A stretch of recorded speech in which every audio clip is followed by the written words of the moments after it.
The actual installation of a digital terrestrial or Serview receiver is actually pretty straightforward.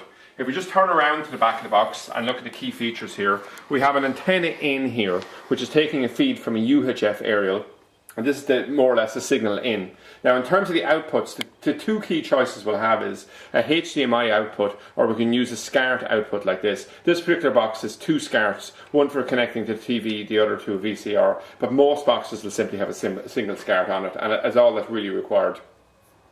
And the final thing then is there's an actual power here. It comes with its own power lead. So I'll just do the actual, what we have here is, going to this television, we have a HDMI lead here, and we also have a feed here coming from a UHF aerial on the roof, okay?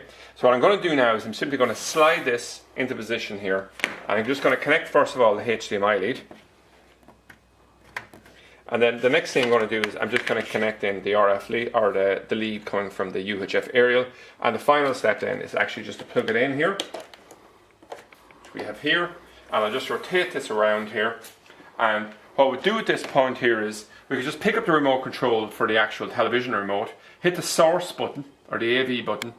And if we look here, and we can just see that we want to select the HDMI output. If we had used a SCART, obviously we'd use the SCART input on it. So that's it anyway, a complete overview of the installation for a digital terrestrial or Serview receiver.